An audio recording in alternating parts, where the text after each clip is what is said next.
December 1943. The Texas sun leaned hard over Camp Hearn, and the air shimmered above the wire fences like the breath of a furnace. Dust swirled around the boots of men in faded German uniforms, their hands blistered, their hair bleached pale by the light.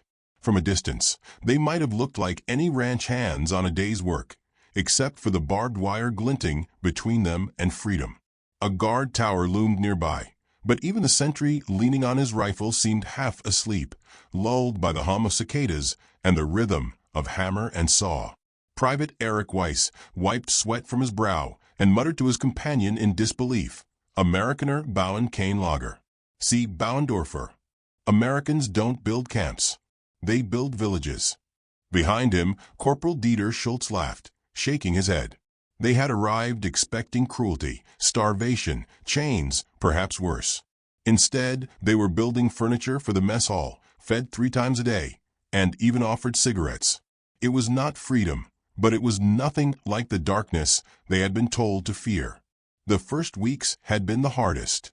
When the train doors opened under the vast Texas sky, the prisoners had blinked at the endless horizon, shocked by its emptiness. There were no ruined cities, no bomb craters, just open land, red soil, and the lowing of cattle somewhere beyond sight. A U.S. sergeant with sunburned skin and a slow drawl had motioned them forward, saying, "All right, boys, let's get y'all settled." The prisoners had expected jeers. None came. Camp Hearn sprawled over 700 acres of dry land dotted with mesquite and cedar. The barracks were rough wood, the roofs patched, but the bunks had real mattresses. At night, the men heard not gunfire but crickets. Meals were plain, beans, bread, sometimes meat, and the coffee was strong enough to make even the sternest Prussian blink. They couldn't understand why their captors would waste good food on enemies. By Christmas, the shock had softened into disbelief. American guards brought records to the canteen, swing music, laughter echoing through tin walls. Some prisoners clapped along awkwardly. Others muttered that it was a trick. But the days stretched on without punishment, without cruelty. The only orders were to work, mend fences, pick cotton, build roads, or help on nearby ranches. For this, they earned 5 cents a day, money that could be spent at the camp store. Eric used his first pay to buy soap. He washed his hands slowly that evening, watching the white foam slip away down the drain. His mother's last letter, weeks before he'd been captured in Tunisia, had begged him to keep his dignity no matter what. He had expected war to strip that from him. Yet here, under a Texas sunset streaked in gold, dignity seemed to be returned in the smallest of gestures: a fair wage, a clean shirt, a nod from a guard. The Americans were peculiar in their politeness. They called the Germans Fellas. They laughed easily, but never mocked. Lieutenant Harris, the camp commandant, was a school teacher before the war, a man who quoted the Geneva Convention like scripture. He told the guards, "We'll treat them how we'd want our boys treated in Germany." Some thought him naive. Others saw results: order without hatred, compliance without force. It was an odd sight, Nazi prisoners saluting American officers respectfully, American guards sharing cigarettes with men who, months before, might have shot at them across desert sands. When Red Cross inspectors arrived, they were startled to find murals painted on the barracks walls. Bavarian mountains, beer halls, smiling women. The prisoners had made them themselves. Dieter, the camp's amateur artist, had painted one mural of a small farm at dawn, smoke rising from a chimney. One morning, an American guard named Frank stopped to watch him work. "That your home?" he asked. Dieter hesitated. "It was," he said quietly. Frank nodded. "Reckon you'll see it again one day." The kindness was unnerving. It disarmed more thoroughly than any weapon. For men taught to see Americans as brutes and hypocrites, it forced a reckoning. Who were they fighting, exactly? The enemy behind the wire, or the idea inside their heads? Not all prisoners adapted easily. A few tried escape, crawling through fields only to be caught hours later, bewildered by the distance to the nearest town. Yet even their punishment was mild, no beatings, just confinement. One guard joked, "Son, you could walk 50 miles and still be in Texas." That winter, something extraordinary happened. A group of local farmers asked if the Germans could help harvest cotton. Labor was short. So many young Texans had gone to war. After long deliberation, the War Department agreed. Under armed escort, the prisoners rode trucks to nearby farms. The first day, the townsfolk watched warily as men in gray uniforms stepped onto their soil. But when the work began, suspicion melted into necessity. The Germans worked hard, even whistled. Eric found himself beside a red-haired Texan named Bill, both stooping under the same sun. Bill handed him a bottle of water. "Don't want you keelin' over, partner," he said. Eric smiled awkwardly. He had forgotten what partnership felt like. By evening, the women from the farmhouse brought cornbread and stew. Nobody spoke of politics. They just ate. A child tugged on Eric's sleeve, curious about his accent. He told her haltingly, "In Germany, it is snow now." She laughed and handed him a biscuit. That night, back behind the wire, Eric lay awake, listening to the coyotes howl beyond the perimeter. He thought of his mother's face, his father's stern voice, the years of marching songs and fear. Everything had been simple once, Germany right, the enemy wrong. But nothing felt simple here. Not under a sky so big it seemed to forgive everything. The camp newspaper Der Zonful, the fence post, began publishing letters, poems, even humor columns.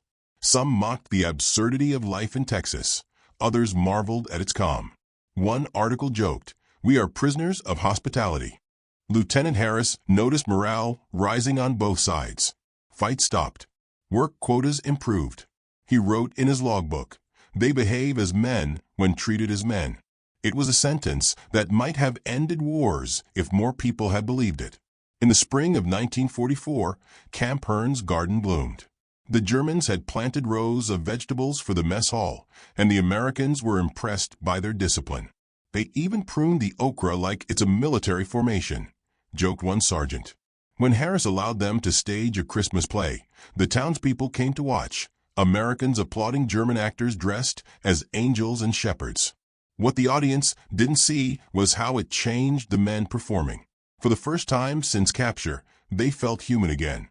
And yet, beneath all the laughter and newfound peace, a quiet question lingered. What would happen when the gates finally opened? Could kindness survive the return to a world still burning? That night, as wind rattled the barracks, Eric stood at the window, staring past the fence toward the faint lights of a distant ranch house. Somewhere beyond that horizon, music played on a radio, slow and tender. He closed his eyes, listening. He had come to Texas expecting to lose everything. Instead, he was learning something dangerous, something that would echo across oceans and years. He was learning to admire the men who called him partner. And soon those men and their land would capture far more hearts than any army ever could. January 1944 came with frost, the kind that turned the red Texas dirt pale in the early light. At Camp Hearn, the prisoners awoke to the strange hush of a southern winter morning. No bombs, no sirens, just the low call of a train far away and the whistle of a guard shifting his weight. Eric Weiss stood outside the barracks, his breath ghosting in front of him. For weeks, he had written the same letter to his mother in Bavaria, always crossing out the parts that might never pass the censors. "The Americans are different," he wrote, and then stopped, unsure how to explain kindness that felt like a betrayal of everything he had been told to believe. Letters were rationed, 1 page once a week, each word measured like sugar. Still, those fragile envelopes carried more than anyone realized. When the War Department inspected outgoing mail, they noticed a pattern. No hatred, no despair. Instead, the letters spoke of decency, of warmth, of work done honestly under an open sky. They carried something far more subversive than propaganda could destroy: gratitude. Eric wrote, "I repaired a fence today. The guard's daughter brought us lemonade." He knew the censors would approve that line. It revealed nothing of value. But for him, it revealed everything. By February, those letters were crossing the Atlantic like whispers against rubble. In the wrecked neighborhoods of Hamburg and Cologne, women gathered around kitchen tables without walls, reading aloud from envelopes stamped U.S. prisoner of war mail. The words were careful but filled with a strange light. "We are treated fairly. They let us sing. The food is enough." Some women wept. Others laughed in disbelief. Rumors spread in hushed tones between bread lines and black markets. The Americans treat their prisoners like guests. In a ruined cafe in Stuttgart, a young woman named Liesel heard her friend recite one such letter.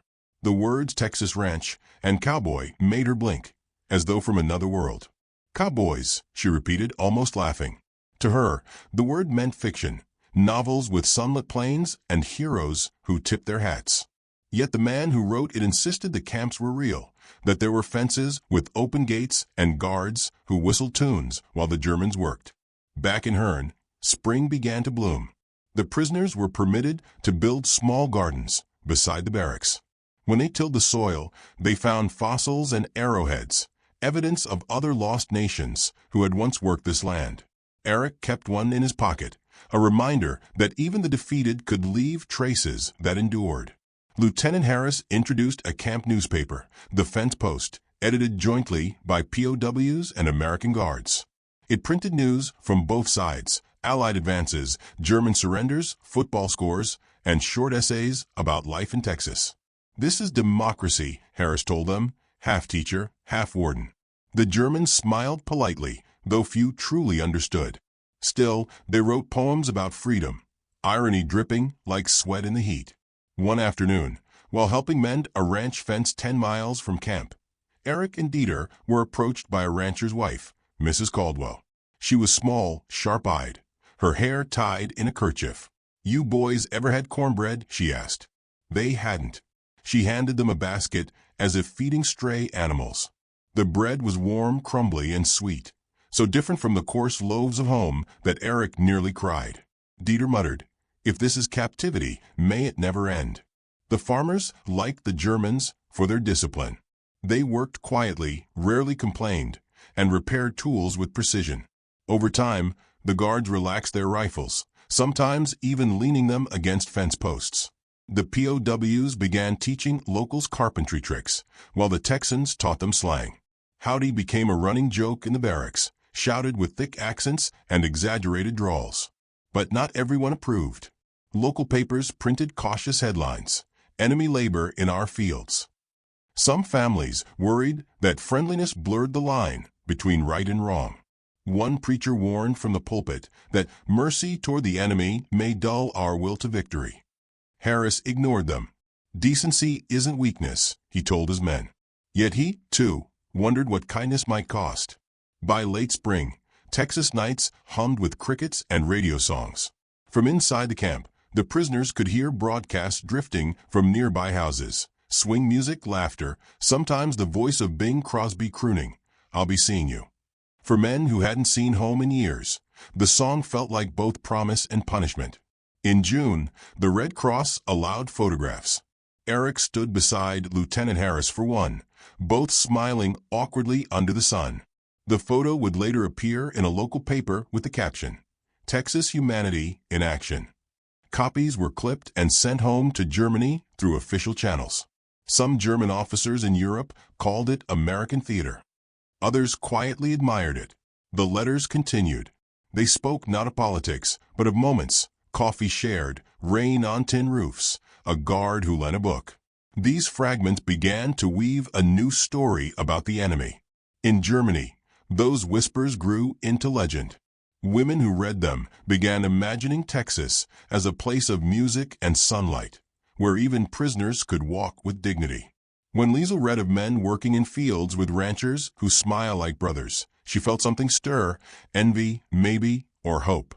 Her fiancé had died near Kursk, her home was gone, and she lived now in a single room with broken glass for windows.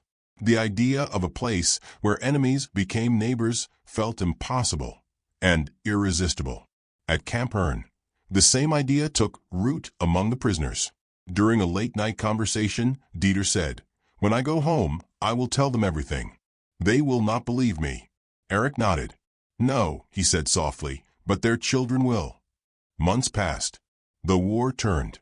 By autumn, rumors reached Texas that Germany's cities were collapsing. Some prisoners wept. Others stared into the sky, silent.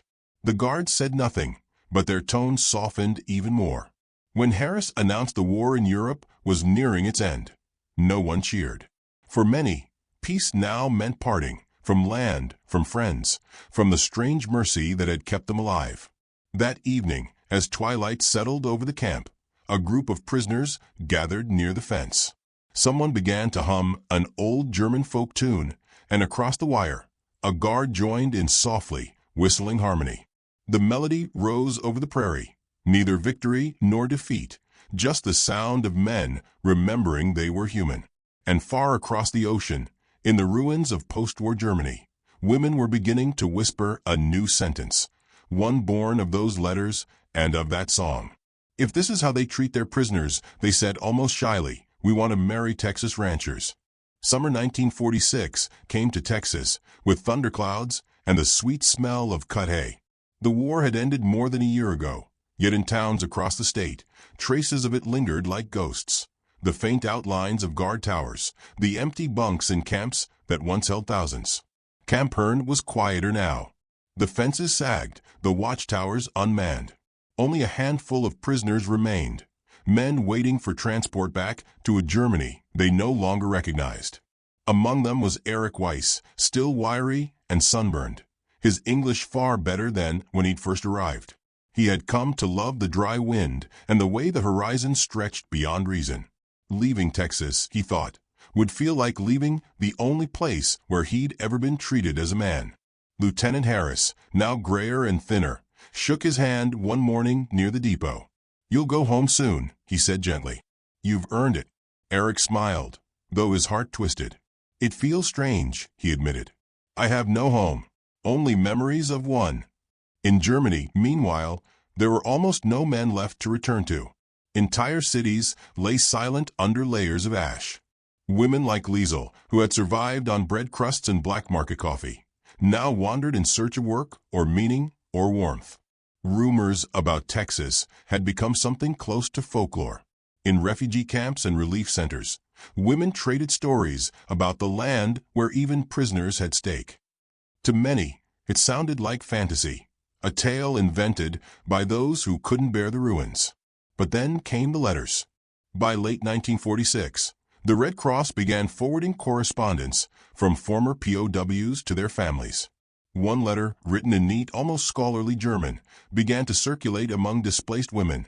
Texas is a place where the soil is red, the people call you sir, and the sky seems to have no end. They gave us music when we expected chains. The letter was unsigned, but it spread quickly, copied and passed from hand to hand. Some said it was written by an officer, others by a simple farmhand. It didn't matter. It was proof that kindness existed, even after the world had torn itself apart. Liesel read that letter in a church shelter near Munich. Outside, the rain fell through a roof still half-bombed away. She was 24, her hair streaked with soot, her hands raw from scrubbing floors. The words hit her like sunlight through broken glass. Texas. She mouthed it softly, letting the syllables roll across her tongue like a prayer. She didn't know where it was, not exactly, but she imagined warmth, bread, and men who smiled without suspicion. That winter, the United States launched several relief programs for displaced Europeans. War widows, nurses, translators, and volunteers invited to help rebuild. Some German women were quietly allowed to apply. Many were screened for political loyalty, others for health, but a few, very few, were chosen. Among them was Liesel. When the official told her she would travel to America as a domestic helper, she tried to keep her composure. Only later, alone in her room, did she cry. In April 1947, she boarded a ship from Bremerhaven bound for New Orleans. The Atlantic was gray, the food meager, but the sea air carried something clean. On deck, she met other women, some nurses, some former secretaries, one widow whose husband had died in the Russian snow. They shared stories of loss and laughter. One evening, as the sun dropped low and the ship cut through violet water, a woman murmured, "They say Texas smells like rain and horses." They all smiled, not daring to hope. When they arrived in America, the heat struck like a wall. The port buzzed with uniformed officials, translators, and aid workers shouting directions. Liesel clutched her small suitcase and tried not to tremble. The English words blurred together, but once she understood clearly, welcome. Her assigned post was in Central Texas, on a ranch near Caldwell. The owner, a widowed rancher named James Carter, had lost his hired hand to war and his wife to illness. He needed help keeping his home and caring for his mother. When Liesel stepped off the bus, wearing a borrowed dress and holding her papers, Carter tipped his hat awkwardly. He was tall, sunburned, quiet, the kind of man who said little but meant what he said. "You the girl they sent?" he asked. "Yes, sir," she answered softly. He nodded once. "Well, hope you don't mind horses." She didn't. The ranch was modest but alive, cattle in the fields, magnolia trees swaying near the porch. The first night, she couldn't sleep. The sound of frogs and crickets replaced the thunder of distant bombs. She lay awake listening to the floorboards creak and the wind hum through the eaves, and for the first time in years, she felt something like safety. Days passed. Work was hard but honest. She cleaned, cooked, and helped mend fences alongside James. He rarely spoke, but when he did, it was with a gentleness that caught her off guard. Once, when she burned her hand on the stove, he brought her a jar of aloe and said, "Ain't no shame in learning by mistake." The accent made her smile despite the pain. At night, she wrote letters she could never send. "Mama, the sky here is endless. The men are tall and tired but kind. They call me ma'am." James noticed how carefully she folded each letter and placed it in her apron pocket. He didn't ask whom they were for. Instead, one evening, he handed her a book of simple English phrases and said, "If you're staying, you might as well sound Texan." She laughed, and something in him softened. The town, however, was less forgiving. Whispers followed her at the market. German girl, ranch hand's charity case. Some saw her as a curiosity, others as an intruder. A woman at the bakery muttered, "Can't believe he took in one of them." Liesel kept her eyes down, though her hands trembled. That night, James found her crying behind the barn. "You didn't do nothing wrong," he said quietly. "Let 'em talk." Over time, the gossip faded, replaced by quiet admiration for her work ethic. Children waved to her from passing wagons. The postmaster began greeting her by name. Still, she felt the weight of being between worlds, neither German nor American, always foreign in someone's eyes. One evening, while sorting mail, James handed her an envelope. It was from the Camp Hearn Historical Office, official notice that former POWs were being allowed brief visits to the U.S. for agricultural exchange. Liesel stared at it, heart pounding. "Camp Hearn," she whispered. James nodded. "Old prison camp, not far from here. Used to hold your countrymen." Her fingers trembled.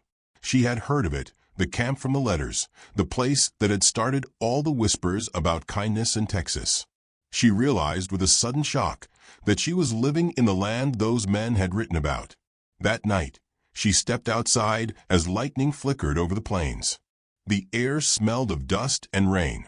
Somewhere out there, beyond the dark line of the horizon, was the camp where everything had begun, the one that had turned enemies into storytellers. She closed her eyes and whispered, "I'm here." And though she couldn't see it beyond the fields, the first stars were rising, over empty barracks, over old fences, over a land that still carried the echo of laughter for men who once called it paradise. The summer of 1948 came with heat thick enough to bend the horizon. By then, Liesel had been in Texas for more than a year, her German accent softened by long days of conversation and silence with James Carter. They worked side by side under the white blaze of the sun, she with her sleeves rolled, he with dust streaked across his shirt. The ranch had changed since she arrived. The barn roof no longer leaked, the cattle were fat, and laughter had returned to the porch at night. But inside both of them lay a quiet ache neither dared name. She often caught him watching her, not with hunger, but with something gentler, a question, maybe, or a wish. Yet every time their eyes met, he looked away, as though remembering that she had once been the enemy. And she, though she had begun to dream in English, still woke some nights to the echo of bombs she would never escape. One evening, as thunderclouds stacked high over the plains, a truck came down the dusty road carrying men in gray suits, state officials. They asked for James at the porch. Liesel lingered by the doorway, hands still damp from washing dishes. The eldest man removed his hat and said, "You've been employing a foreign national under the Displaced Persons Act. Papers say she's due for reassessment." James stiffened. "She's done nothing wrong." The man nodded, polite but unmoved. "No one said she did. Just routine review. She may need to report to Houston." When the truck drove off, the sky opened in a sudden downpour. Liesel stood in the rain, heart pounding, as James said nothing, just clenched his jaw, the muscles twitching under sunburned skin. She whispered, "They will send me away." He looked at her for a long time. "Not if I can help it." The next morning, he hitched the wagon and told her to come. "We're going to Hearn," he said. "Figure they'll have the paperwork there." The name struck her like lightning. Hearn, the camp of letters and rumors. The place where it all began. She climbed in, rainwater dripping from the brim of her hat, her pulse trembling in her throat. The road was long and red as rust. They passed cotton fields, empty barracks turned to barns, and wide pastures littered with bluebonnets. At the edge of Hearn, they found the camp, or what was left of it. The guard towers were gone, replaced by pecan trees. Only the outline of the fences remained, swallowed by grass. A small sign read, "Former POW Camp, 1942 to 1946." Liesel stepped down from the wagon. The air was still, almost reverent. She walked where the wire had once been, tracing invisible borders with her fingers. The ground felt warm beneath her boots, alive with memory. "This was it," she murmured. "Yeah," James said quietly. "My daddy helped build it." Said the prisoners sang while they worked. Folks never forgot that. She crouched, touching the earth. "They wrote letters from here. My friend read one once. It spoke of kindness." James nodded, eyes softening. Maybe my father was part of that kindness. For a moment, time folded in on itself. German prisoners, Texan ranchers. Now her and him standing in the middle of both histories. She turned toward him, rain-dark hair clinging to her cheeks. "If they make me leave," she said, voice trembling, "I will remember this place." He stared at her, his hat in his hands, the wind tugging at his shirt. Then he said the words like a vow. "You ain't going nowhere." She blinked. "But—" He stepped closer, his voice low, steady as a prayer. "You belong here, Liesel. You work hard, you care for my mother, you brought life back to this house. Maybe we started on opposite sides of a war, but that don't matter now." He hesitated, eyes meeting hers. "If a piece of paper's what keeps you here, I'll sign whatever it takes. Even if it's a marriage license." Her breath caught. "Marriage." He looked down, embarrassed. "I ain't good with fancy words, but I know what's right." She took a step forward, her heart hammering. "Do you mean this?" He smiled faintly. "Darlin', I ain't said nothin' I don't mean." The storm broke again, thunder rolling like drums. They stood there, soaked and silent, until she whispered, "Then I will stay." By the time they returned home, the world seemed to move differently, softer, slower, as if it too had heard their promise. James went into town the next day, and when he came back, he carried papers wrapped in twine. The justice of the peace signed them quietly, no crowd, no ceremony. Yet when he placed a simple gold band on her finger, her hands shook as though it weighed more than her past. That evening, the townsfolk noticed. Some frowned, others smiled in quiet surprise. One old rancher tipped his hat and said, "Guess that's Texas for you. Kindness breeds kinship." And though not everyone understood, most simply nodded, because deep down they knew that war had taken enough. The weeks that followed felt like spring after a long frost. Liesel learned to ride, to mend tack, to curse the dust like a true Texan. James's mother, frail but sharp, often watched her with fond amusement. "You're tougher than most women round here," she said once, and Liesel laughed, the sound like wind through bells. But sometimes at dusk she still walked beyond the fences and looked toward the east, where the stars rose over the ocean that had once divided her from everything she loved. She thought of the women back home, still hungry, still rebuilding, and wondered if they would ever believe that an American rancher had become her family. One night, James found her there. "You miss it," he said gently. "Not the ruins," she whispered. "Only the people."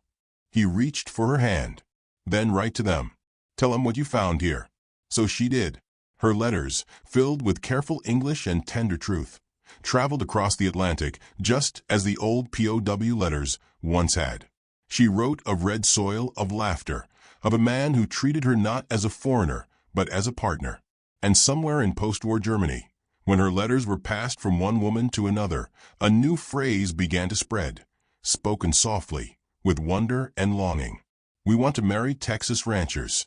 Years later, people would say it was just a rumor, a sentimental legend born from war's exhaustion.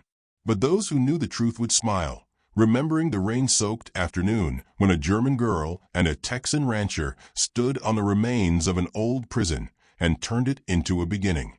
The fences were gone, but the kindness remained, rooted in the soil, carried by the wind, and alive in every story told afterward about how enemies became family under the wide, forgiving sky of Texas.